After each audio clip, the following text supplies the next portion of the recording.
मराठीचा विसर विधिमंडळाला पडला. बाकीचे जर का त्यांनी फलक घेऊन सगळे पाहिले, आज लोकसत्ता किंवा इतर पेपरमध्ये जाहिराती ज्या आलेल्या आहेत त्या सगळ्या मराठीमध्ये आहेत.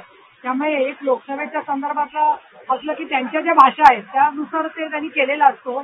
परंतु मराठीच्या प्रश्नावरती आज माझ्या माहितीप्रमाणे फार अत्यंत महत्वाची बैठक सुद्धा माननीय मुख्यमंत्री देवेंद्र फडणवीस आणि एकनाथ शिंदे यांनी घेतलेली आहे. आणि मराठी जी आहे ती आमची मातृभाषा आहे. त्याच्यामुळेच आम्ही मराठीच्या प्रश्नावरती अभिजात मराठी भाषेचा दर्जा हा मोदी साहेब आणि महाराष्ट्रामध्ये शिंदे साहेब, फडणवीस साहेब, अजित पवार आणि ही समिती याच्या माध्यमातून मिळालेला आहे. मराठी भाषा शाळेमध्ये सक्ती करण्याचा कायदा सुद्धा आम्ही या विधिमंडळातच केलेला आहे.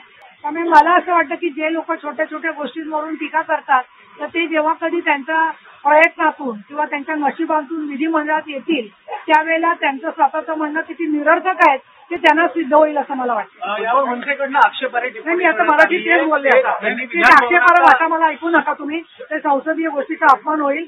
मला भाषा कळते आणि मी हेच सांगितलं की ते जर का विधिमंडळात आले स्वतः तर त्यांना त्यांच्या बोलण्यातला निरर्थकपणा कळेल. हे मराठी सरकार कळत नसेल तर त्यांना मराठी भाषेवरती टीका करायचा काही अधिकार नाही असं मला वाटतं. कारण सभ्य आणि सुसंस्कृत भाषा पण कळली पाहिजे.